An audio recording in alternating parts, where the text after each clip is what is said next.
सबसे मिसअंडरस्टूड श्लोक है अगर भगवत गीता का तो वो ये है। अगर इस एक श्लोक को लोगों ने सही समझा होता तो भारत की दिशा दशा सब अलग होती। इसी एक श्लोक को सही नहीं समझा गया, इसीलिए सब बुरे हाल हैं। अगर मुझे कोई ऑप्शन दे कि एक श्लोक आप भगवत गीता का किसी को समझाना चाहते हो तो मैं बोलूँगा मैं ये समझाऊंगा 2.47। ये श्लोक हम सबको आता है, एक बार देखिए आता है कि नहीं आता है। ऊपर लाइट तो आता नीचे कर दिया। यही तो प्रॉब्लम है। चलो तो हम श्लोक पहले पढ़ते हैं। कर्मण्येवाधिकारस्ते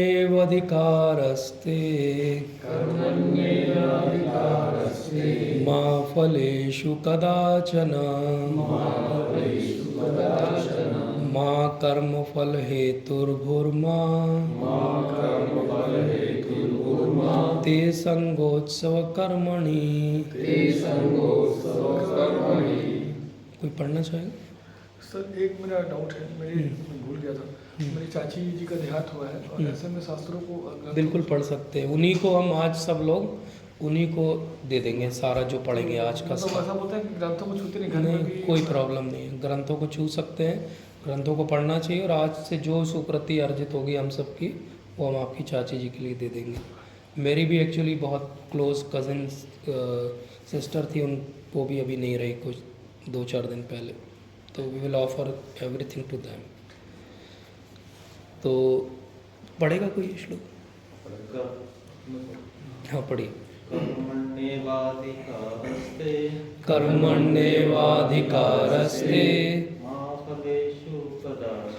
मा फलेषु कदाचन मा कर्मफल हेतुर्भुर्मा ते संगोत्सव कर्मणि।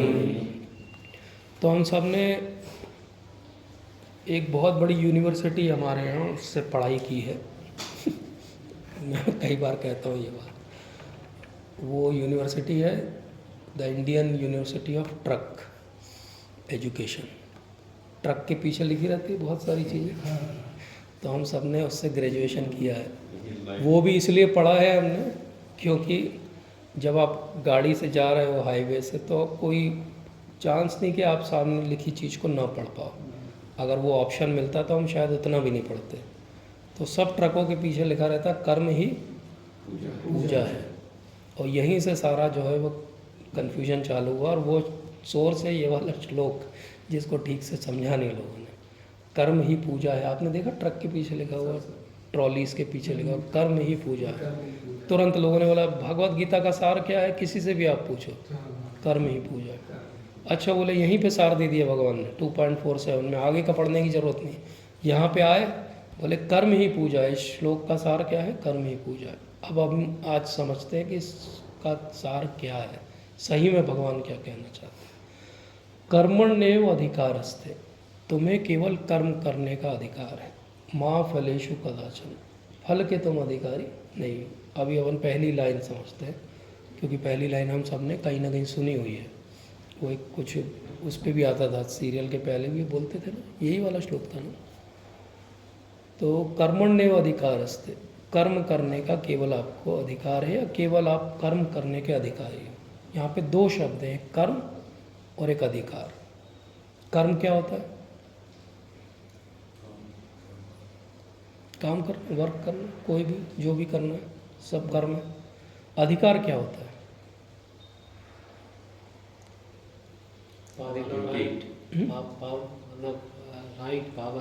Power, right.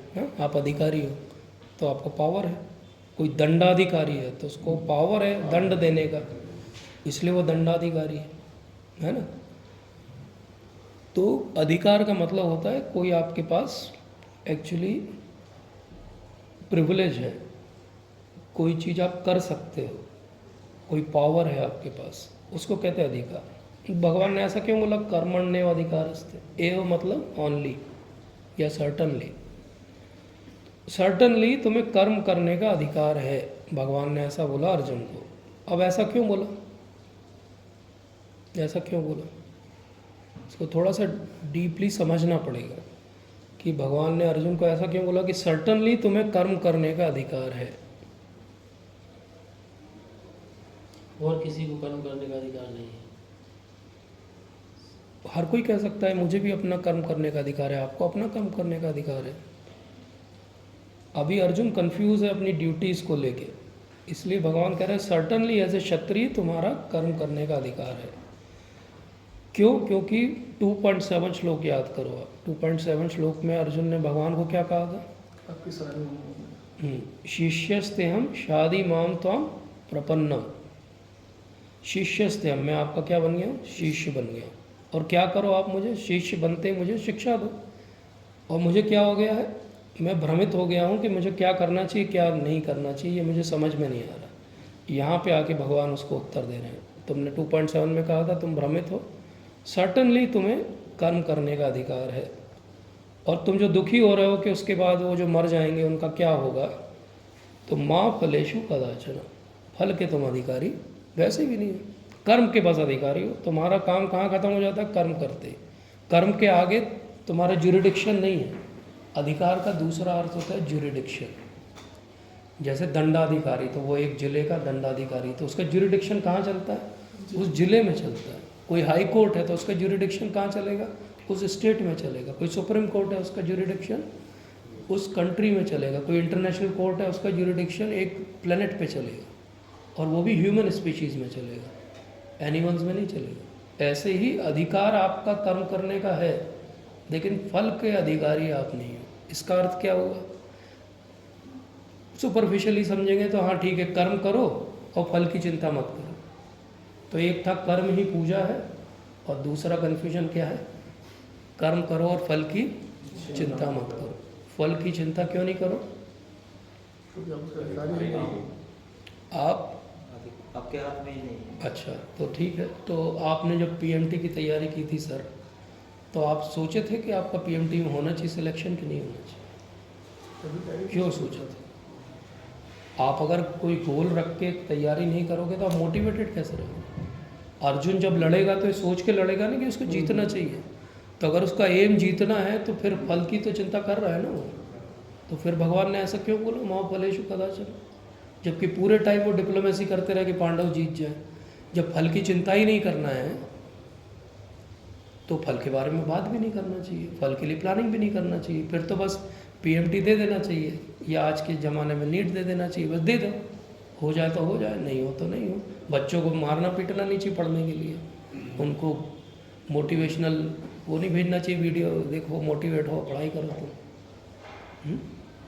तो माँ फलेशु कदाचन, तो फिर तो मोटिवेशन हमारा ख़त्म हो जाएगा। हम क्यों ये भी क्यों पढ़े? भगवद गीता भी बंद करके रखते हैं, बोले माँ फलेशु कदाचन। भगवान यहाँ क्या पॉइंट कहना चाहते हैं? भगवान ये नहीं कह रहे हैं कि फल की चिंता मत करो। भगवान ये भी नहीं कह रहे कि फल को फोकस में मत रखो। भगवान ये नहीं कह रहे हैं कि आप एंड पॉइंट गोल को ध्यान मत दो। भगवान ये कह ही नहीं रहे हैं। यही तो दूसरी गलती है जो इस श्लोक से भारत में उपजी है। पहली कर्म ही पूजा है, और दूसरी कर्म करो फल की चिंता मत करो। यही गीता का सार है। ये गीता का सार है ही नहीं। भगवान ये कह नहीं रहे कि कर्म की करते समय आप फल की चिंता मत करो, या फल के बारे में मत सोचो। बिना फल के बारे में सोचे कोई भी कर्म करते हैं क्या सुबह से रात तक? आप एक गिलास भी उठा के पानी भी पीते हो तो आपको पता है कि आपकी प्यास बुझ जाएगी, इसलिए आप पी रहे हो। अगर आप एंड पॉइंट डिफाइन नहीं करोगे तो आप प्रोसेस को कर ही नहीं पाओगे। आपको एंड पॉइंट तो डिफाइन करना पड़ेगा। तो फिर भगवान यहाँ क्या बात कर रहे हैं? कि आप फल की चिंता करते हुए करो, लेकिन जब फल आए तो फिर वो फल जो है उसको एक्सेप्ट करो। Very good. So this is the right understanding कि फल की चिंता करते हुए कर्म करेंगे, लेकिन फिर जो फल आ जाए, जैसा फल आ जाए, हमारी इच्छा का फल आ जाए या हमारी अनिच्छा का फल आ जाए, कि भगवान कह चुके सुख दुख हानि लाभ जय पराजय में चिंता मत करो। मतलब पॉइंट क्या है? फल की चिंता करते हुए कर्म करना है, लेकिन जो फल आएगा उसकी चिंता नहीं करना है।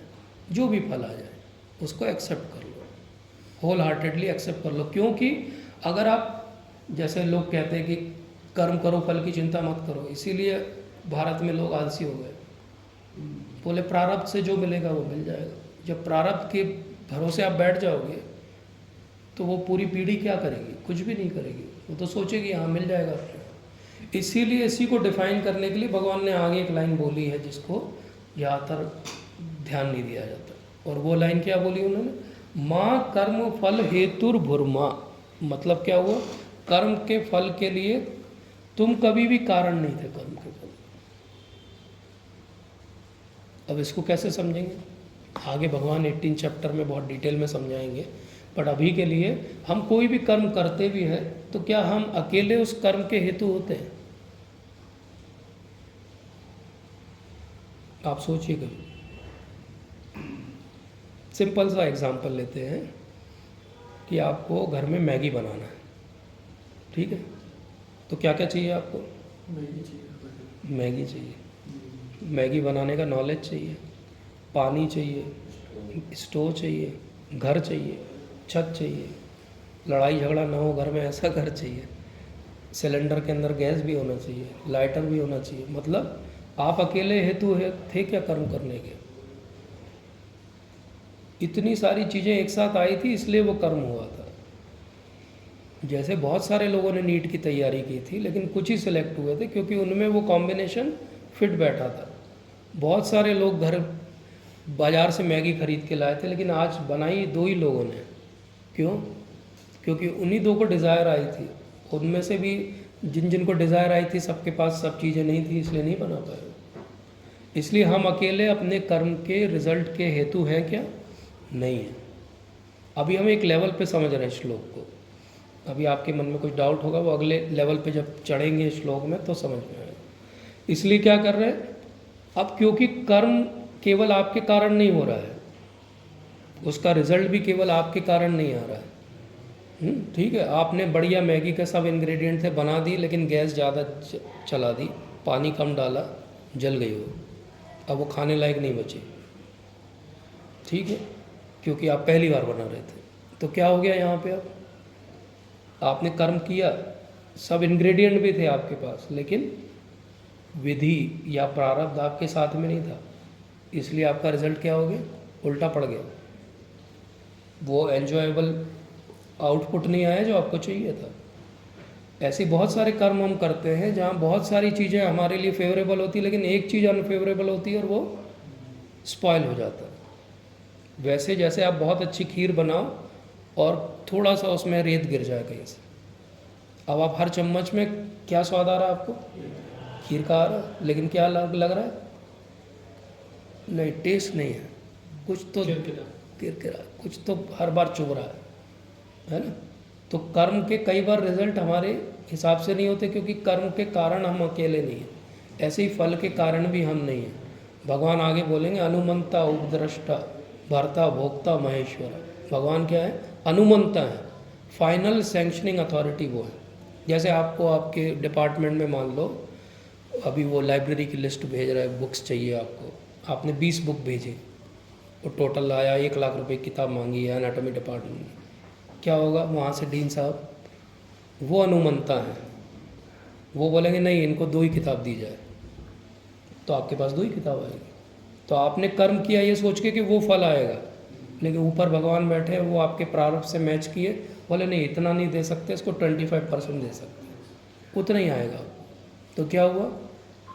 उपद्रष्टा अनुमंता, ऊपर बैठी सैंक्शनिंग अथॉरिटी डिसाइड करेगी कि आपको क्या मिलेगा। इसलिए फल भी हमारे हाथ में नहीं है। कर्म में भी आगे जाएंगे हम तो 5 चीज़ें हैं जो कर्म कराने के लिए बनती हैं। जब 5 चीज़ें एक साथ आती तब वो कर्म होता है। मतलब हम अगर अपना कंट्रीब्यूशन सोचे भी हर कर्म में स्टैटिस्टिकली भी तो 20%, हम 20% डालते हैं और हम 100% चाहते हैं। मिल सकता है क्या? कहीं भी नहीं मिलेगा। 20% डालोगे 100% चाहिए, इसलिए फल की चिंता नहीं करनी चाहिए। अब जैसे ही हम बोलते फल की चिंता मत करो, अगली चीज़ क्या आती है? बोले अगर ऐसा है तो कर्म ही मत करो। क्या बन जाओ? अकर्मण्य बन जाओ। बोले कर्म जब 20% हमारा हिस्सा है, 20% भी क्यों करें? जब डिसीजन अथॉरिटी कोई और है तो उसी को करने दो डिसाइड, जो मिले वो सही। तो क्या हो जाएगा, हम क्या बन जाएंगे, अकर्म बन जाएंगे। हम कर्म करने में इच्छा हमारी खत्म हो जाएगी। अब हम इस बैकग्राउंड के साथ इस श्लोक का मीनिंग पढ़ते हैं। तुम्हें अपना कर्म करने का अधिकार है, किंतु कर्म के फलों के तुम अधिकारी नहीं हो। तुम न तो कभी अपने आप को अपने कर्मों के फलों का कारण मानो, न ही कर्म करने में कभी भी आसक्त हो। ये क्लियर हो गया? हाँ, ना करने में कभी आसक्त हो, ये क्लियर हो गया। ये एक लेवल है, बेसिक लेवल, जिस लेवल पे कम से कम इस श्लोक को समझना चाहिए। लेकिन इसका और एक हायर लेवल है। भगवान पहले ही बोल चुके हैं कि कैसा कर्म करना है हमें, इसका उसमें भी निष्काम कर्म योग करना है। अब हम निष्काम कर्म योग में इस श्लोक को समझते हैं। कोई समझाने का प्रयास करेगा?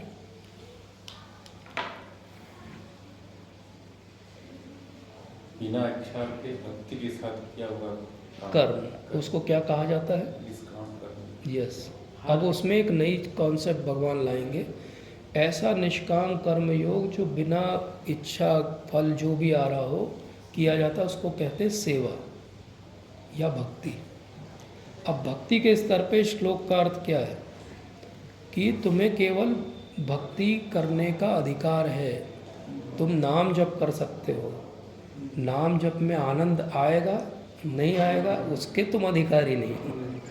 प्रभु जी का आंसर। लेकिन आनंद नहीं आ रहा है तो नाम जप करना छोड़ दो, अकर्मण्य हो जाओ, वो भी अलाउड नहीं है। लेकिन किसी दिन आनंद आ जाए तो ये भी मत सोचो कि मैं बहुत प्योर हो गया हूँ इसलिए आनंद आ गया। वो सैंक्शनिंग अथॉरिटी ने आनंद सैंक्शन कर दिया था आज, इसलिए आ गया। ये अर्थ है इसका। तो भक्ति का कर्म कैसा होना चाहिए? भक्ति का कर्म ऐसा होना चाहिए कि कर्म में आसक्ति है, होना चाहिए कि नहीं होना चाहिए, और फल में आसक्ति होना चाहिए कि नहीं होना चाहिए। दो चीज़ हो गई ना। शुरुआत में होना चाहिए लेकिन बाद में नहीं होना चाहिए। फल में आसक्ति, फल में आसक्ति नहीं, कर्म में आसक्ति होना चाहिए कि नहीं? कर्म में आसक्ति होगी तभी तो करेंगे। तो भगवान ने एक वर्ड यूज़ किया है, कर्मण्येव अधिकारस्थ। एव, एव मतलब सर्टनली, निश्चित ही हमें एक ही कर्म करने का अधिकार है, और वो कर्म कौन सा है? वो भक्ति है। इसके अलावा किसी भी कर्म करने के हम में से कोई भी अधिकारी नहीं है। तो इसके अलावा कोई भी कर्म जो है वो अपने साथ फल लेके आएगा जो हमको यहाँ बांध के रखेगा, वो निष्काम कर्म नहीं है। तो निश्चित ही एक ही कर्म करने के अधिकारी हो अर्जुन तुम, और वो है मेरे लिए कर्म करो, मेरे बिहाफ पे कर्म करो। कर्मण्येव अधिकारस्ते, केवल कर्म करने का अधिकार है तुम्हें। वो कर्म भक्तिमय होना चाहिए। भक्ति के अलावा कोई भी कर्म, थॉट भी जो है वो आपको यहाँ बांध देगा। इसलिए भगवान क्या कह रहे हैं? कर्मण्येव अधिकारस्ते माँ फलेषु कदाचन। लेकिन कर्म भक्ति वाला करते हुए भी, निष्काम कर्म करते हुए भी फल की चिंता तुम्हें नहीं करनी है। क्यों नहीं करनी है? अब ये और हायर लेवल की अंडरस्टैंडिंग, क्यों नहीं करनी? अब इसको समझते हैं, बहुत इंटरेस्टिंग। क्यों नहीं करनी चाहिए? क्योंकि हम भक्ति कर रहे हैं, ठीक है, सोते जागते ऊँघते जैसे तैसे नाम जप कर रहे हैं, ठीक है, नाम ले रहे हैं भगवान का, शुद्ध नाम से बहुत दूर है। भगवान ऊपर है, भगवान अपने लोक में है, भगवान के पास उनके नित्य पार्षद हैं जो परफेक्ट है हर तरह की सेवा में। अब हम यहाँ भगवान की सेवा कर रहे हैं, लड्डू गोपाल जी को हमने भोग चढ़ाया। हाँ, बहुत सारे लोग तो चॉकलेट और पार्ले जी चढ़ा देते, दूध चढ़ा देते थोड़ा सा, एक आध कोई वो काजू चढ़ा दिया, बोले वो भोग चढ़ाते रोज़ भगवान को। अब भगवान को वहाँ क्या मिलता है? राधा रानी ने आज तक अपने क्यूजीन में एक भी रेसिपी रिपीट नहीं की है, आज तक। इटर्निटी से आज तक भगवान को जो भोग लगता है उसमें कोई रेसिपी रिपीट नहीं होती है। हर बार एक नई रेसिपी रहती है, हर दिन, हर बार, एवरी टाइम। अब वहाँ भगवान को ऐसी सेवा मिल रही है, और यहाँ हम भगवान को वो पार्ले जी का एक बिस्किट रख देते, लो खाओ भगवान, ये दूध रख दिया आपको एक कटोरी, हम एक कप चाय पी के आए, आपको एक कटोरी दूध पिलाएंगे। तो क्या हम कभी भी ऐसी सेवा कर सकते हैं भगवान की कि भगवान संतुष्ट हो जाए? हो सकता है कभी? पॉसिबल है? इम्पॉसिबल है, मतलब नॉट एट ऑल पॉसिबल है। नींद में भी नहीं हो सकती, सपने में भी ऐसी सेवा नहीं हो सकती कि भगवान हमारी सेवा से संतुष्ट हो जाए, क्योंकि भगवान की सेवा तो बहुत हायर लेवल की चल रही है। जो 5 स्टार से ऊपर का खाना रोज़ खा रहा हो, उसको आप ढाबे का खाना परोसोगे तो क्या बोलेगा? ले जा रहा हूँ मैं अपना घर पे खा लूँगा, हटाओ, ऐसे ही बोलेगा। तो भगवान तो हमारी सेवा से कभी संतुष्ट हो सकते कि नहीं हो सकते, लेकिन हमको तो सेवा करने का अधिकार है, भगवान ने दिया है, करो तुम, करो सेवा। तो फिर क्यों दिया भगवान ने ऐसा अधिकार, जब उनको मालूम है कि ये तो कभी कर ही नहीं पाएंगे। बद्ध जीव कहाँ से सेवा कर लेगा भगवान की? लेकिन भगवान ने कहा सेवा से ही तुम्हारी मुक्ति होगी, सेवा से ही भक्ति मिलेगी, लेकिन सेवा तो हम कर ही नहीं पा रहे। तो कैसे हम इस पॉइंट को समझेंगे? छोटा बच्चा जब रहता है नर्सरी में, LKG में रहता है, तो उसको ABCD सिखाते हैं। वो लिखता है ऐसे, A लिखता है, B लिखता है, लिखो बेटा ABCD लिख के बताओ। लिखता है वो आड़ी टेढ़ी ABCD लिखता है। टीचर लिखती थी नीचे वेरी गुड, स्माइली बना देती है। बच्चा लेके आता है आपके पास, पापा पापा देखो देखो, वेरी गुड मिला, वेरी गुड मिला। आप क्या बोलते हो? और उसकी पीठ थप, बहुत बढ़िया बेटा, ऐसे ही अच्छी पढ़ाई करो। जबकि टीचर को और पेरेंट को दोनों को पता है कि ये जो A लिखा है वो D जैसा दिख रहा है उसको जो B लिखा है वो C जैसा दिख रहा है, लेकिन हम क्या कर रहे हैं? उसको एनकरेज कर रहे हैं, करो बेटा करो, ऐसे ही तुम सीख जाओगे, एक दिन बहुत अच्छा करोगे। ऐसे ही भगवान भी ऊपर से देखते हैं कि ये पार्ले जी चढ़ा रहा है मेरे को, वो इतना सा दूध चढ़ा रहा है मेरे को, वो भी दिन में केवल एक बार। लेकिन भगवान क्या कहते हैं? ठीक है बेटा, लगे रहो, करते रहो, इसी से तुम्हारी जो है प्रगति हो जाएगी। तो वैसे ही है, जैसे वो टीचर उल्टा पुल्टा लिखे को भी वेरी गुड बोल देता है, ऐसे ही भगवान भी बोलते हैं कि तुम सोच रहे हो कि तुम्हारी सेवा से तुमको भक्ति मिल जाएगी, वो इम्पॉसिबल है। इसलिए जब जब भक्ति में कोई अनुभव हो तो वो किसकी वजह से हो रहा है? भगवान की कृपा की वजह से हो रहा है, गुरु महाराज की कृपा की वजह से। हमारी भक्ति में कभी भी शक्ति नहीं है, हमारे कर्म में कभी भी शक्ति नहीं है कि हमको कोई अनुभव करा दे, लेकिन उनमें पूरी शक्ति है, वो कभी भी करा सकते हैं, वो कभी भी करा सकते हैं, है ना। एक गरीब फुटपाथ पे रहने वाले आदमी में कभी शक्ति नहीं है कि वो कोई कार खरीद लेगा, लेकिन कार वाले में हमेशा शक्ति है, आ जाओ बेटा, आ जाओ, तुम्हें घुमा के लाते, बैठो। कितनी देर लगी? वो जीवन भर की जमा पूंजी से वो कार एक दिन किराए से नहीं ले सकता है, लेकिन जो कार वाला है वो किसी भी दिन गेट खोल के बोल सकता है आ जाओ। और कार वाले का फ्रीडम है, वो किसी को भी बैठा सकता है, आप उस पर क्वेश्चन कर सकते हो। तो ऐसे ही भगवान किसी को कभी भी भक्ति दे सकते हैं, इसलिए हमको कभी जज नहीं करना चाहिए कि अरे इनको तो कभी भक्ति नहीं मिलेगी, इनको तो कभी नहीं मिलेगी। अरे उनको देना होगी तो वो किसी को भी दे देंगे। जो जज करते हैं उनको तो और भगवान पीछे लिस्ट में डाल देंगे। तो कर्मण्येव अधिकारस्ते माँ फलेषु कदाचन, इसकी हाईएस्ट अंडरस्टैंडिंग क्या है? हमारे कर्म में इतनी शक्ति नहीं है कि कभी कोई भक्ति का फल वो अर्जित कर पाए, इसलिए कर्म भक्ति का करते रहो, फल की चिंता मत करो, भक्ति छोड़ो भी मत। लेकिन ये ऐसे भी नहीं सोचो कि क्योंकि मैंने किया था इसलिए मुझे भक्ति मिल गई। अब हम इस श्लोक के मीनिंग को एक बार फिर पढ़ते हैं। तुम्हें अपना कर्म कर्तव्य ऑब्लिक, अब हम लिखेंगे वहाँ पे भक्ति करने का अधिकार है, किंतु कर्म के फल अर्थात भक्ति के फलों के तुम अधिकारी नहीं हो। तुम कभी भी अपने आप को अपनी भक्ति के फलों का कारण न मानो, न कभी कर्म न करने में या भक्ति न करने में आ सकते हो। ये इसकी हाईएस्ट अंडरस्टैंडिंग। तो जितनी हमारी एंजाइटी रहती है कि मैं भक्ति इतने साल से कर रहा हूँ, ऐसे कर रहा हूँ, वैसे कर रहा हूँ, मुझे कुछ अनुभव क्यों नहीं हो रहा है? अनुभव की इच्छा करना, ये श्लोक का क्या हो गया? व्यतिक्रमण हो गया। अनुभव की इच्छा करना भी ये श्लोक का पालन नहीं करना हो गया। अगर हम इस श्लोक को सही से समझें तो हम वो नर्सरी के बच्चे जैसे हैं जो भक्ति कर रहा है, और वो ये एक्सपेक्ट करे कि उसको कोई PhD की डिग्री ला के देगा, तो अभी उसे समय लगेगा। तो ये डिफरेंस है। इसको और बहुत तरीके से समझ सकते हैं श्लोक को, लेकिन हम आगे बढ़ते हैं। हे अर्जुन, जय अथवा पराजय की समस्त आसक्ति त्याग कर संभाव से अपना कर्म करो, ऐसी समता योग कहलाती है। इसमें बहुत अच्छा एक फ्रेज आया, 103 पेज पे है ये, समत्वम योग उच्यते। अभी भगवान ने बताया था समता रखनी है, हमने डिस्कस किया था, संभाव रखना है। अब भगवान उसको एक स्टेप और आगे ले जाते हैं। संभाव को ही भगवान कहते हैं कि संभाव ही योग है, मतलब सुख दुख लाभ हानि जय पराजय में डिस्टर्ब नहीं होना ही योग है। कैसे है ये योग?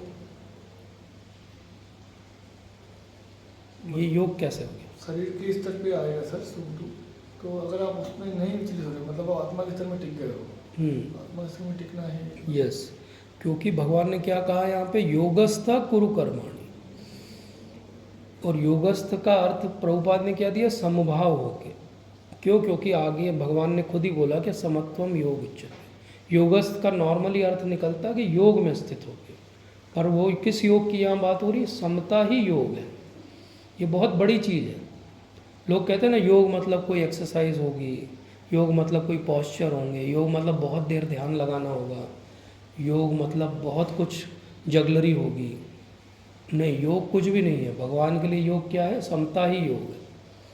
अगर आप संभाव हो तो आप योग का पालन कर रहे हैं, क्योंकि सारे आसन, प्राणायाम, ध्यान, धारणा, सबका जो हेतु है पूरे अष्टांग योग का, सारे पतंजलि सूत्र पढ़ने के बाद जो इन्फ्रेंस निकलेगा वो क्या है? समत्वम योग उच्यते। संभाव रखना ही योग है। आप बहुत बड़े योगा गुरु बन जाओ और आप क्रोधित हो जाओ तो समत्वम योग उच्यते, आपने योग को अभी भी नहीं समझा। आप एक पोस्चर में 20 साल से खड़े हो, लेकिन कोई आपको माइक लेके आए, बताइए बाबा जी क्या हुआ, तो आप गुस्सा होकर 2-4 उसको अपशब्द बोल दो। समत्वम योग उच्यते, आपका वो इतनी देर खड़ा रहना व्यर्थ हो गया, आपका इतना सारे आसन स्टेज पे जाके डेमोन्स्ट्रेट करना वेस्ट हो गया। और आप कुछ नहीं जानते, आसन के नाम तक नहीं जानते, लेकिन आप ये समझते हो कि हाँ सुख दुख लाभ हानि जय पराजय में समता रखना ही सही है, तो आप योग समझ गए। क्योंकि हमने समझा अभी वेदों का कंक्लूजन क्या है? उपासना है, जो अपेरेंटली वेद पढ़ोगे तो आपको दिखेगा नहीं। ऐसे ही योग का कंक्लूजन समत्व है, आप योग पढ़ोगे तो दिखेगा नहीं, भगवान बताएंगे तब दिखेगा। अब आपने देख लिया, अब आपको सब जगह दिखेगा, और आपको ये भी दिखेगा कि कौन कौन इसका पालन नहीं कर रहा है। तो फिर क्या करना चाहिए? वो नहीं देखना है, हमको देखना हम पालन कर रहे हैं कि नहीं कर रहे हैं। कई बार भगवत गीता पढ़ने के बाद हम बहुत इजीली जज बन जाते हैं। अरे देखिए सर, उसको देखिए, नहीं उसको मत देखिए, अपने अंदर देखिए, अपन अपने अपने अंदर देखें। इसलिए भक्ति के द्वारा समस्त गर्हित कर्म 104 से दूर रहो और उसी भाव से भगवान की शरण ग्रहण करो। जो व्यक्ति अपने सकाम कर्मों को भोगना चाहते हैं वो कृपण है। अब भगवान ने ये दोनों थॉट प्रोसेस जो चल रही थी उनको मिला दिया, मतलब व्यवसाय आत्मिका बुद्धि और ऐसा कर्म करना जो समता के साथ हो, इन दोनों को जोड़ देंगे तो क्या बन जाएगा? वो भी भक्ति बन जाएगी। फाइनली भगवान हर चीज़, हर थॉट थ्रेड को लाके भक्ति में ज्वाइन कर रहे हैं, क्योंकि ये गीता का सार है। अभी हम जो पढ़ रहे हैं बहुत सारी चीज़ें हमको थोड़ी कठिन लग रही होंगी या लग रहा होगा कि बहुत बोझिल है, लेकिन आगे ये सही से समझने से फ़ायदा क्या होगा? आगे के चैप्टर बहुत जल्दी निकल जाएंगे, क्योंकि ये सब कॉन्सेप्ट आगे बहुत इलाबोरेट फॉर्म में फिर से आएंगे। तो भगवान क्या कह रहे हैं? भक्ति के द्वारा समस्त गर्हित कर्मों से दूर रहो। गर्हित मतलब जो निंदनीय कर्म है, और भगवान की शरण को ग्रहण करो। जो व्यक्ति अपने सकाम कर्म फलों को भोगना चाहता है वो कृपण है। अब भगवान फिर से एक बार वही बात ला रहे हैं। भगवान अभी तक बता चुके निष्काम कर्म करो, लेकिन जो सकाम कर्मी है उनका हाल क्या है? तो भगवान कहते हैं वो सब कृपण है। कृपण क्या होता है? कंजूस। क्यों बोला भगवान ने कंजूस है? Any thought? क्यों बोला कंजूस? वो भक्ति कर्म नहीं करते हैं तो कंजूस क्यों है? कंजूस कौन होता है? बहुत धन होता है लेकिन वो एंजॉय नहीं करता है। मतलब वो कर्म कर रहा है, उसका फल भगवान को नहीं दे रहा है, खुद ही रख रहा है। खुद ही रख रहा है। खुद वेरी रख रहा है, गुड। मतलब भगवान को अर्पित नहीं कर रहा है। हाँ, तो ऐसा हो गया जैसे वो टैक्स की चोरी कर रहा है। एक्स की चोरी कर रहा है वो, है ना, डिफ़ॉल्टर है वो, उसको हिस्सा एक भगवान को देना चाहिए, वो नहीं दे रहा है। ये एक अंडरस्टैंडिंग। कृपण की अलग अलग आप टीका पढ़ोगे भगवत गीता की तो 8-9 अंडरस्टैंडिंग। कृपण क्यों कहा गया? कृपण कहा गया क्योंकि वो भगवान के साथ शेयर नहीं कर रहा है, अपने लिए कर रहा है। कृपण इसलिए भी कहा गया क्योंकि मान लो आपके पास बहुत धन हो और आप कुछ भी एंजॉय नहीं करो खुद के लिए भी। देखा ना अपन ने, कंजूस लोग, मक्खी चूस लोग जो रहते हैं, वो मक्खी भी गिर जाती तो उसको भी चूस के अलग करते हैं कि उतनी भी चाय या दूध ना छूट जाए।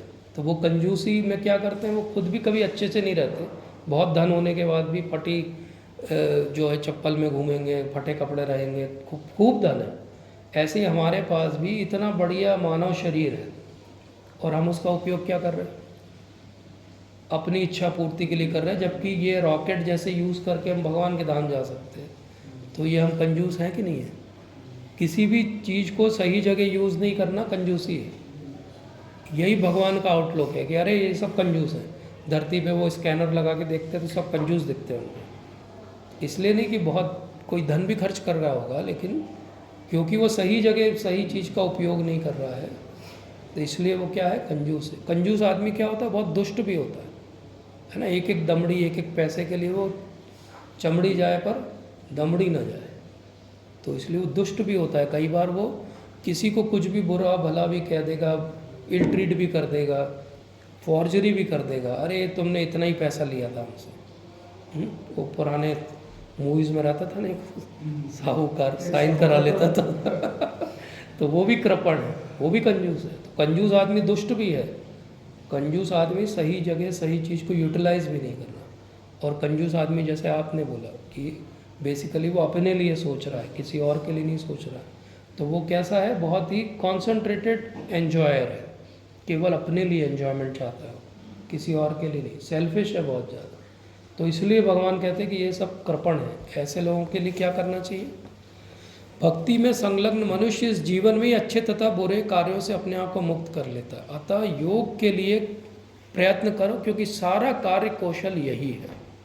आज का आखिरी श्लोक। तो भक्ति में संलग्न आदमी क्या करता है? अच्छे बुरे दोनों को यहीं पे मुक्त कर लेता है। कैसे मुक्त कर लेता है? हम ये कॉन्सेप्ट समझ चुके हैं कि आप अगर भगवान के लिए कर्म करोगे तो आप कोई नया कर्म अपने लिए जनरेट नहीं कर रहे हो, तो क्रियामान कर्म आपके क्या हो गए? जीरो हो गए। क्योंकि क्रियामान कर्म जीरो हो गए आपके, अब केवल प्रारब्ध आपको इस जीवन के जितने उतने भोगने। जो संचित कर्म है वो भगवान ने बोला है कि I will take care of. उसको कहते हैं दग्ध बीज न्याय। दग्ध बीज न्याय का मतलब होता है जैसे कोई बीज हो और अगर उसको ज़मीन में आप बो दोगे तो क्या उग जाएगा? उससे पौधा उग जाएगा। अब उसको आप एक कटोरी में लो और माइक्रोवेव कर लो उसको, और उसके बाद बो, अब क्या उगेगा? कुछ भी नहीं उगेगा। ऐसे ही हमारे जितने पुराने कर्मों के बीज हैं वो भगवान माइक्रोवेव में ख़त्म कर देंगे। जब हम अच्छे से भक्ति करेंगे तो अंत में उनसे कुछ भी प्रारब्ध निकल के नहीं आएगा। तो संचित कर्म जीरो हो गए, प्रारब्ध भोग लिया हमने इस जीवन में, क्रियामान कर्म हमने किए नहीं, इसलिए हमारा आउटपुट क्या हुआ? बोले इनका कर्मा का अकाउंट ज़ीरो हो गया।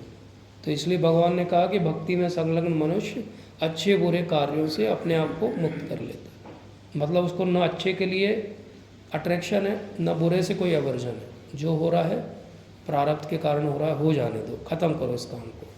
ऐसा क्यों करो? अब भगवान योग की एक हायर लेवल की डेफिनेशन, पहली योग की डेफिनेशन क्या थी? समत्वम योग उच्यते। अब क्या कह रहे हैं? योगा कर्मसु कौशलम। योग क्या है? कर्म का कौशल। कोई समझाएगा इसको? ये कहीं पढ़ा आपने? योगा कर्मसु कौशलम। इंजीनियरिंग कॉलेज में ज़्यादातर ये उनका वो रहता है। जैसे अपनी एक गवर्निंग बॉडी या सिस्टम रहता है, ऐसे उनका जो है ऑल इंडिया इंजीनियर्स का, उनका जो वाक्य है वो ये योगा कर्मसु कौशलम। IIT का भी वाक्य ये योगा कर्मसु कौशलम। तो क्यों है ऐसा? योग कर्म का कौशल कैसे है?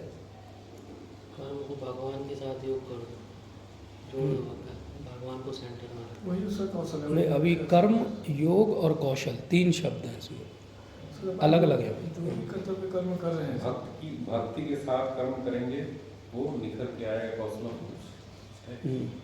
जो इंजीनियरिंग कॉलेज की जो बात कर रही हो योग कर्मसु कौशलम।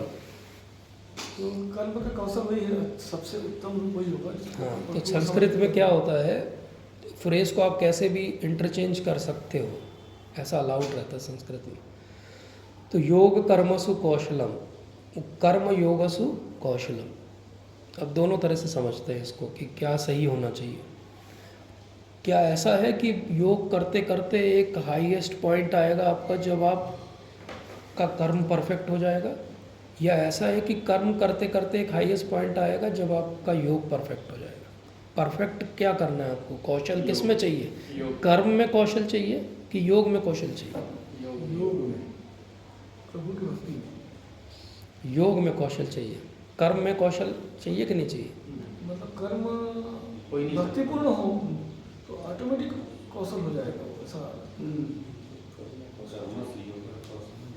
जैसे मैं बहुत बड़ा वो हूँ, चोर हूँ, और मेरा कर्म का कौशल बहुत अच्छा है, जहाँ सोचता हूँ वहाँ चोरी करता हूँ, बढ़िया एकदम से परफेक्ट 10 आउट ऑफ 10, जहाँ जहाँ चोरी की आज तक कोई छूटा नहीं है कोई। तो ये मेरा कर्म का कौशल है ना, कर्म का कौशल है। कोई गैम्बलर हो, जब डाइस फेंकता हो 10 में से 10 आते हैं उसको आते देख के ग्रेट गैम्बलर आ गया, डर जाते हैं लोग, तो कर्म का कौशल है ना। लेकिन क्या वो योग है? नहीं। क्यों नहीं है? क्योंकि कर्म में इनहेरेंटली प्रॉब्लम क्या है, उस कर्म में प्रॉब्लम क्या है, वो गर्हित कर्म है, वो कर्म है जो अलाउड ही नहीं थे। तो आप जो अलाउड नहीं है उस कर्म में कौशल विकसित करके योग नहीं कर सकते। इसलिए कर्मण्येव अधिकारस्ते, कर्म का अधिकार है, मतलब अधिकार के साथ क्या आता है, अधिकार का क्षेत्र आता है। एक लिमिटेशन आती है, जो मैंने एग्जांपल दिया, दंडाधिकारी जिले के लिए, हाई कोर्ट स्टेट के लिए। ऐसे ही कर्म का कौशल करने के लिए कर्म की बाउंड्री है, उसके अंदर आपको कर्म करना पड़ेगा। आप उस बाउंड्री के बाहर के कर्म में कौशल विकसित करके योग नहीं कर सकते। तो क्या करना पड़ेगा? तो योगा कर्मसु कौशलम, योग जो है वो कर्म का कौशल है, कि कर्म जो है वो योग का कौशल है। योग कर्म का कौशल, कर्म यहाँ है, योग यहाँ है। कर्म स्टार्टिंग पॉइंट है, योग एंड पॉइंट है। दोनों में कुशलता होगी तो बात बनेगी। कर्म में कुशलता नहीं है तो आप एंड पॉइंट तक नहीं पहुँच पाओगे। कर्म में कुशलता है लेकिन एंड पॉइंट डिफाइंड नहीं है तो भी कुछ नहीं होगा। कर्मण्येव अधिकारस्ते माँ फलेषु कदाचन। हमने समझा था कि फल को देखते हुए कर्म करना है, लेकिन आखिरी में जो फल आएगा उसको एक्सेप्ट कर लेना। कर्म करते हुए योग का ध्यान रखना है, लेकिन आखिरी में योग मिलेगा या नहीं मिलेगा वो अनुमंता उपद्रष्टा के हाथ में। आपके मेरे कर्म भर से हम डिमांड नहीं कर सकते कि मैंने कर्म किया है तो ये मैथमेटिक्स नहीं है, या है भी तो हायर मैथमेटिक्स है मतलब इक्वेशन बहुत कॉम्प्लिकेटेड है। इसी नहीं है कि 1+1, मैंने इतना कर्म किया आपने भी इतना कर्म किया, मुझे जो फल मिला इतना सा मिला, आपको इतना सारा मिला। तो योगा कर्मसु कौशलम, योग और कर्म दोनों कुशलता पूर्वक होने चाहिए। कर्म कुशलता से होगा तो, और बाउंड्री में होगा, मतलब कोई ऐसा कर्म नहीं होना चाहिए कुशलता से जो अलाउड ही नहीं है, जैसे हमने चोर का एग्जांपल लिया। तो कर्म कुशलता से होगा तो योग मिल जाएगा, और लेकिन योग पे ध्यान रख के कर्म करना पड़ेगा। तो हम आज के उसको सर्कल को कंप्लीट करते हैं कि निष्काम कर्म योग ही कुशलता है। इसको करिए डिफाइन, क्यों, ये कंक्लूजन कैसे आया? जब हम निष्काम कर्म योग करेंगे और कुशलता के साथ करेंगे, मतलब भगवान के लिए करेंगे, मतलब तो वो भक्ति बन जाएगा। यस, वो योग बन जाएगा। इसलिए योग कर्मसु कौशलम। अब कर्म करते हुए बहुत बार आपको डिस्ट्रैक्शन आएंगे, तो समत्वम योग उच्यते। उस डिस्ट्रैक्शन के टाइम हम अपने ट्रैक को, हाईवे को छोड़ेंगे नहीं, हम किसी पगडंडी में नहीं जाएंगे, क्योंकि उन पगडंडियों में क्या है, बहुत घना जंगल है जहाँ बहुत जहरीले फल हैं, हम उसमें फंस जाएंगे। वो जहरीला फल क्या है? वो सब कर्म कांड है।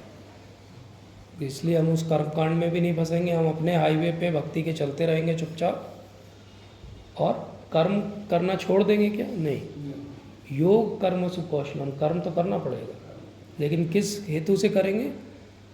भगवान की प्रसन्नता के लिए, उनकी सेवा समझ के करेंगे। प्रत्येक कर्म लेकिन कर्म करते हुए हम ये डिमांड नहीं करेंगे क्योंकि मैं भक्तिमय कर्म कर रहा हूँ तो मुझे भक्ति मिलना चाहिए। वो भगवान की इच्छा है कि वो देंगे तो देंगे, नहीं देंगे तो नहीं देंगे। हमारे प्रत्येक कर्म भगवान की सेवा होनी चाहिए। होना चाहिए। जैसे हम बच्चों को पढ़ा रहे हैं, एक्चुअली कर्म सेवा के अलावा कुछ करना ही नहीं चाहिए। सर कर्मण्येव अधिकारस्ते का असली अंडरस्टैंडिंग यही है कि सेवा के अलावा कुछ करना ही नहीं चाहिए। तो फिर बहुत बार प्रश्न उठ सकता है कि ये सेवा कैसी है, या ये सेवा कहाँ से आएगी, या ऐसा कब होगा? तो इसको समझना चाहिए। माँ फलेषु कदाचन, फल हमें क्यों मिल रहा है? क्योंकि हम भक्तों के संग में हैं, इसलिए हमें भक्ति का कुछ अनुभव हो रहा है। भक्तों के संग के कारण अनुभव हो रहा है, ना कि हमारी भक्ति के कारण अनुभव हो रहा है। गुरु महाराज भगवान की कृपा से अनुभव हो रहा है, ना कि हमारे प्रयास। तो वो नर्सरी के बच्चे जैसे प्रयास। तो फिर दो प्रश्न उठते हैं इसके बाद। एक जो आपने पूछा कि फिर हम जो बाकी कर्म कर रहे हैं, सो कॉल्ड, जो बाहर से भक्ति नहीं दिखते, उनका क्या होगा? और दूसरा प्रश्न ये उठता है कि अगर मैं ऐसे करता रहूँगा तो आखिरी में मेरा आउटकम अच्छा ही होगा, इसकी क्या गारंटी? ऐसा तो नहीं होगा कि मैंने यहाँ भी सब छोड़ा और मेरा वो भी सब छूटा, मैं कहीं का नहीं रहा, है ना? ये भी सब छोड़ा, बोले आपकी बात सुनी, हमने सब छोड़ दिया, और बोले अनुभव भी कुछ नहीं हुआ, बोले ना हम यहाँ के रहे ना वहाँ के रहे। तो ऐसा तो नहीं हो जाएगा। तो भगवान ने क्या बोला था? त्रायते महतो भयात। थोड़ा सा प्रयास भी इस कर्म के कौशल में आपको बहुत बड़े भय से रक्षा करेगा। तो उस एक बात को याद रख के चलते रहना चाहिए। आगे भगवान बोलेंगे, न मे भक्ता प्रणश्यति, मेरे भक्त का कभी विनाश नहीं होता। कौनते या प्रति जानी है, हे कुंती पुत्र, तुम घोषणा करो कि मेरे भक्त का विनाश नहीं होता। तो ये कई बार हम चर्चा करते हैं कि भगवान ने कुंती पुत्र को क्यों बोला तुम घोषणा करो? क्योंकि भगवान का थोड़ा रेपुटेशन ऐसा है कि कभी कभी वो चीटिंग भी कर देते हैं, बोलते हैं और करते नहीं हैं।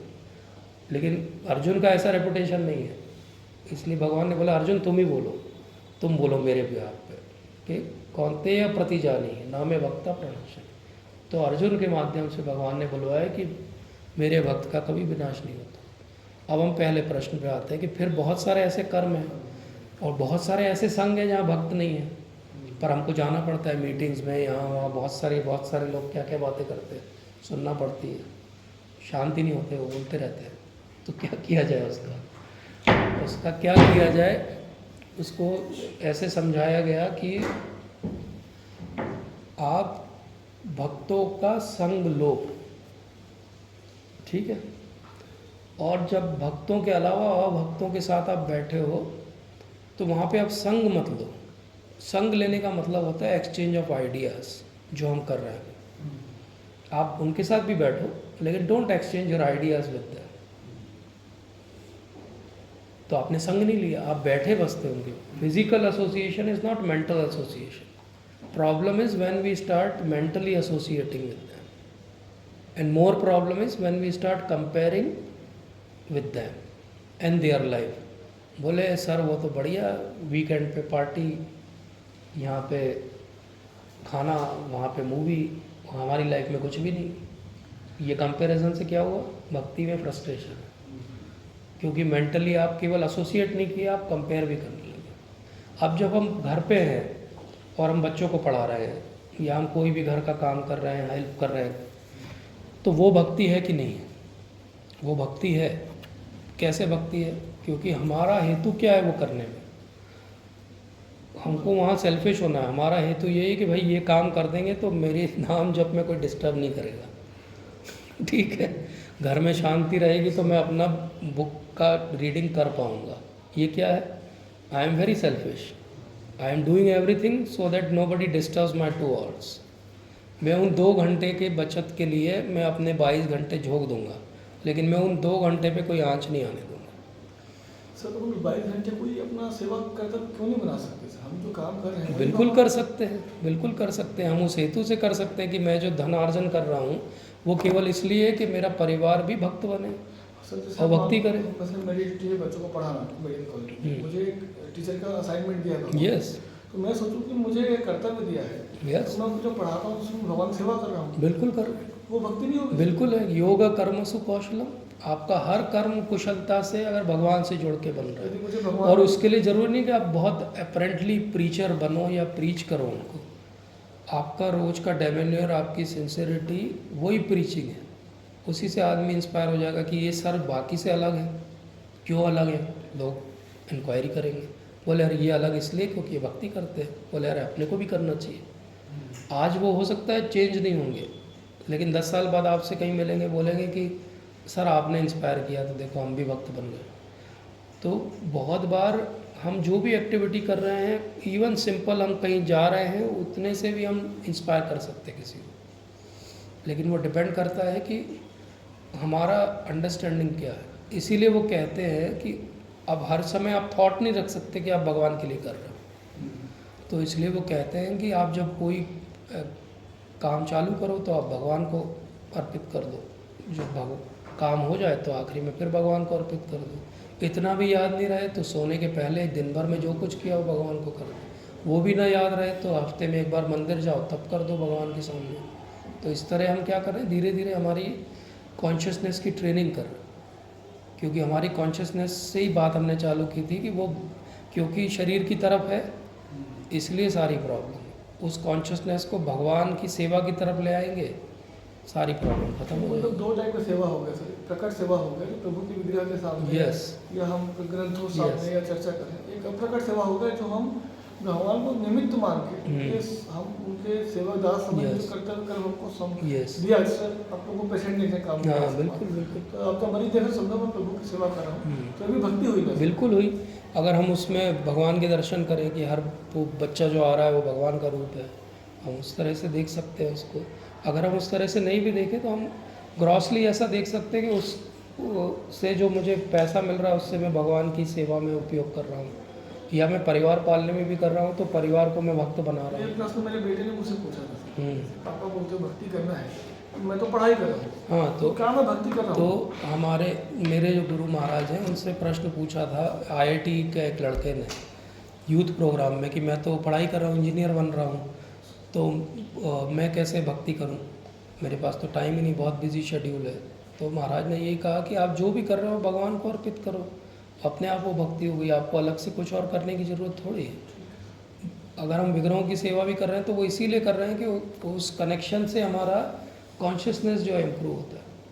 अब अगर कोई कई सालों से भक्ति कर रहा है, विग्रहों की सेवा कर रहा है, लेकिन भक्ति को जो हम शरीर से करते हैं तो वो जो है धीरे धीरे बढ़ती है। जबकि वो जीवेर स्वरूप नित्य कृष्णदास, तो वो तो मतलब जब भगवान के पास हैं और या यहाँ पर हैं दूसरे लोक में, तो वो तो मतलब हमेशा से मतलब एक सी ही रहेगी। तो इस पे जो आपने बताया था, तो फिर जो है जब वो ऑलरेडी, क्योंकि वो भगवान जैसे सच्चिदानंद हैं, वो हमेशा जो मतलब सच्चित आनंद उसमें रहते हैं, तो हम भी उनके अंश हैं, तो जो क्वालिटी है क्वालिटी सेम ही रहेगी उसमें, हमें भी आनंद में रहना चाहिए। तो हम इसमें जो है फिर ये जो क्यों फंस जाते हैं ये, जब ऑलरेडी हम उनके अंश हैं तो हम पे उसका इफेक्ट नहीं पड़ना चाहिए कहने का। सही बात है। मतलब अगर हम अंश हैं तो हम पे उसका इफेक्ट नहीं पड़ना चाहिए, जी क्योंकि हमारी भी कॉन्स्टिट्यूशनल पोजीशन वही है, सेम है ना। कॉन्स्टिट्यूशनल पोजीशन के लेवल पे एक्चुअली हम पे असर पड़ता भी नहीं है। इसीलिए कहा भी जाता है कि जो आत्मा है वो जैसे एक साधारणतः भारत में एक शब्द यूज़ करते हैं निर्लिप्त है, पर आत्मा अपने आप में कुछ भी नहीं कर रहा है। मतलब ये जितना भौतिक जो भी प्रपंच है वो एक्चुअली आत्मा पर्टिकुलरली नहीं कर रहा है। आत्मा का जो मिस डायरेक्शन है वो कर रहा है। मतलब ऐसा आप समझो कि एक ट्रांसपेरेंट ग्लास है और एक प्रिज्म है, सेम रे ऑफ लाइट है, आप दोनों से पास करो, ट्रांसपेरेंट ग्लास से जब वो लाइट पास होगी तो उधर भी वो वैसी दिखेगी जैसी इस तरफ, लेकिन प्रिज्म से वही रे ऑफ लाइट जाएगी तो वो अपने कलर्स में विभक्त हो जाएगी। प्रॉब्लम उस रे ऑफ लाइट में नहीं है, प्रॉब्लम उस मीडियम में जिसके थ्रू वो अपने आप को एक्सप्रेस कर रही है। प्रॉब्लम आत्मा में नहीं है, प्रॉब्लम आत्मा कैसे अपने आप को एक्सप्रेस करती है उसमें है। आत्मा जब शरीर को अपना समझ के अपनी इच्छाओं को एक्सप्रेस करती है तो वही सच्चिदानंद जो 3 इच्छाएं थी उसकी, जो प्योरेस्ट थी, वो कंटामिनेट हो जाती है। तो वो सत क्या बन जाता है? असत बन जाता है। चित बन जाता है, अचित हो जाता है, और आनंद जो है निरानंद हो जाता है। वही 3 कलर में डिवाइड हो गया वो, जबकि एक्चुअली उसको 3 कलर में डिवाइड होने की ज़रूरत नहीं थी। वो तो कॉन्स्टिट्यूशनली वैसा ही था। ये थोड़ा सा फिलोसॉफिकल क्वेश्चन है, इसलिए इसका अंडरस्टैंडिंग भी फिलोसॉफिकल है कि आत्मा के लेवल पे प्रॉब्लम नहीं है। ये बहुत फंडामेंटल चीज़ है जो समझना चाहिए। आत्मा की गलती इतनी सी है कि वो अपनी चेतना को शरीर के आधार पे प्रक्षेपित कर रही, दिखा रही है। इसको अपन एक और एग्जाम्पल से समझते हैं कि शरीर की लिमिटेशन है, आत्मा की लिमिटेशन नहीं है। लेकिन जब तक आप अपने आप को शरीर से जोड़ के देखते हो तो आपकी लिमिटेशन है ना। जैसे कि थोड़ा ग्रॉस लेवल पे उसको समझें कि एक जो भी ह्यूमन बीइंग है उसकी लिमिटेशन कैसे हो जाती है। जैसे आपकी अब एक लिमिटेशन है कि आपने अपने आप को आइडेंटिफाई किया कि मैं इस पोस्ट पे हूँ और मैं इस कॉलेज में, इंस्टीट्यूट में हूँ, तो अब मेरी लिमिटेशन है, एक दायरा है, मैं कैसे बिहेव करूँगा। लेकिन अगर कोई व्यक्ति हो जिसका ये लिमिटेशन नहीं हो तो वो एक फ्री सिटीज़न है। वो बहुत सारी चीज़ों पे बहुत कुछ बोल सकता है जो आप देख के भी नहीं बोल सकते, क्योंकि आप बंधे हुए हो कि आप एक सरकारी कर्मचारी हो, अधिकारी हो, तो आपकी एक लिमिटेशन है, आप क्या बोल सकते हो और क्या नहीं बोल सकते हो। किन चीज़ों पे अपने व्यू एक्सप्रेस कर सकते हो, किन चीज़ों पे नहीं कर सकते, क्योंकि हम अपने आप को उस तरह से रोल में आइडेंटिफाई कर रहे हैं।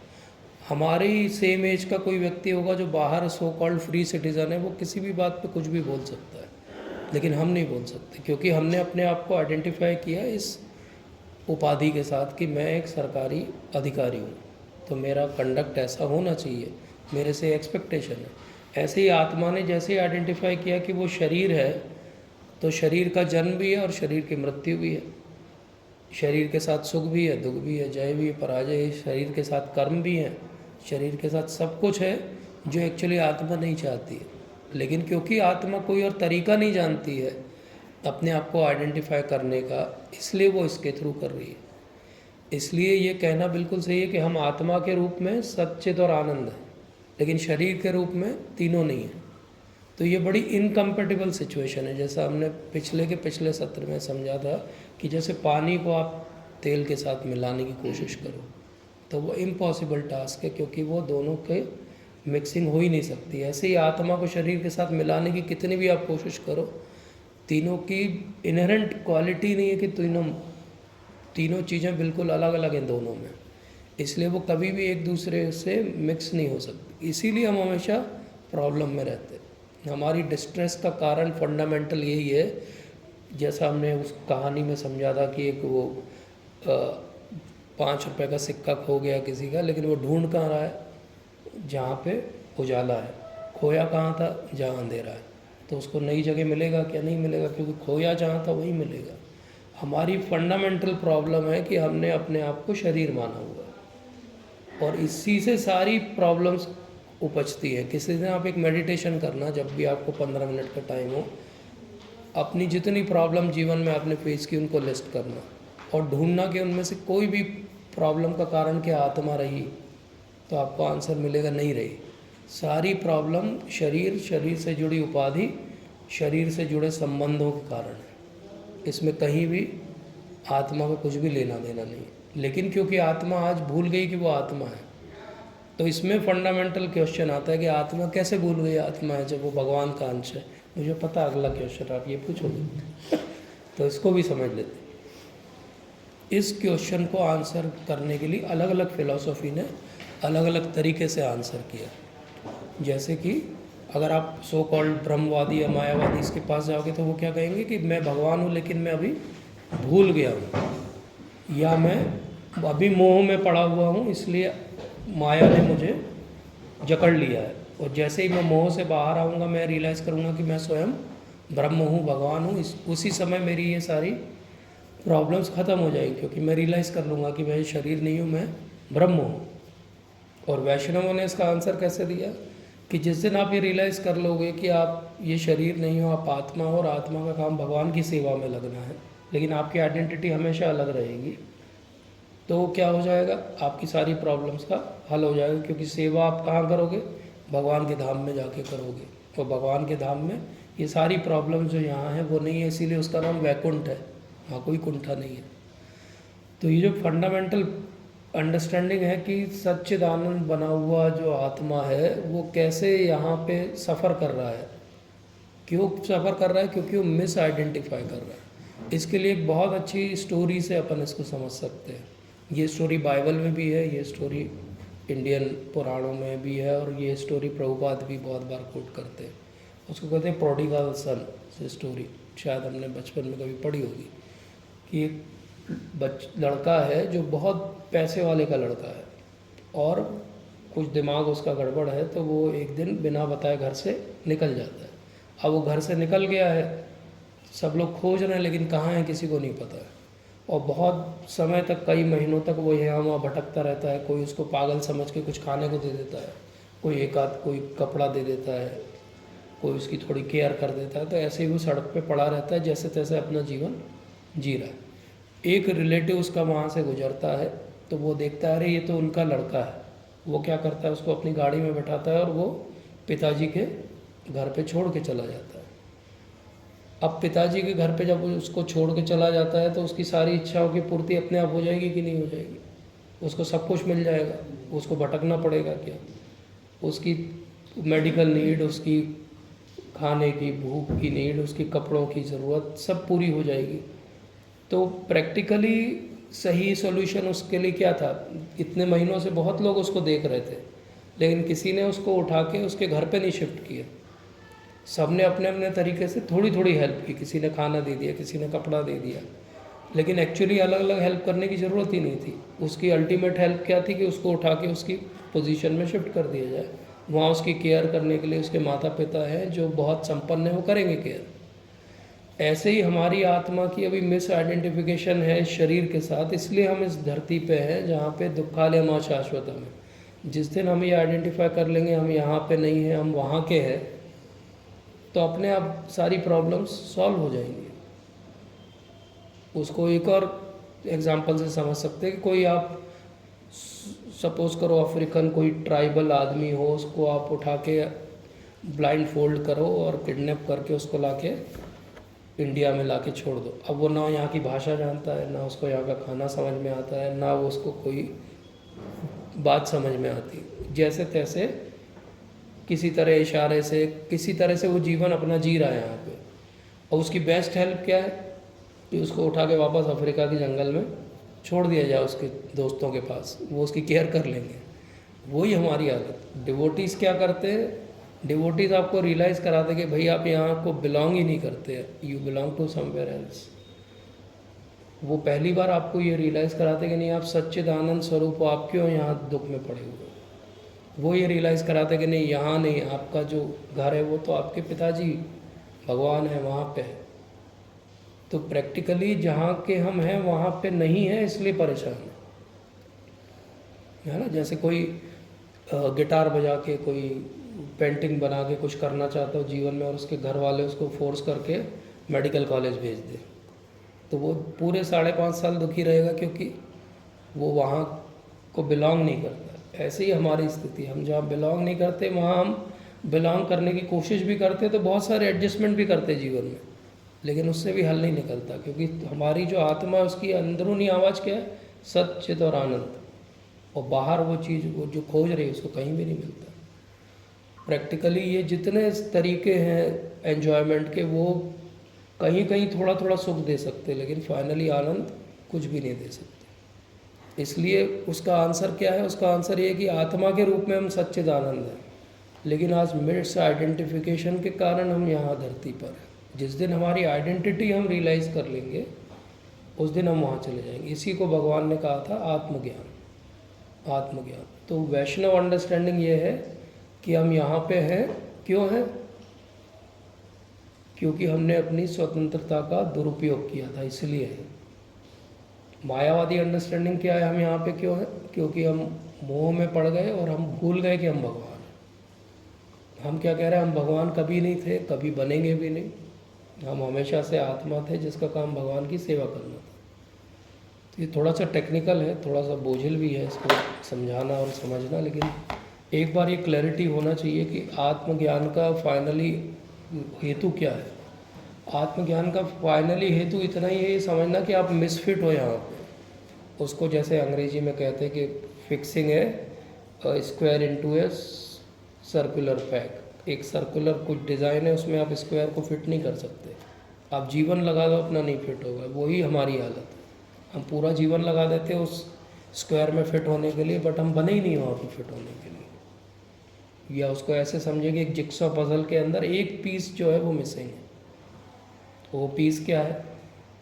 वो पीस ऐसा है, ऐसा है। वो पीस क्या है? भगवान का त्रिभंग ललित फॉर्म है, 3 तरफ से बैंड है ना भगवान। अब ऐसा वाला पीस आपको इस मटेरियल वर्ल्ड में कहीं नहीं मिलेगा जो खाली है वहाँ पे। उसमें भगवान ही फिट हो सकते हैं बस। तो वो रियलाइजेशन ही सोर्स होना चाहिए हमारा समझने का।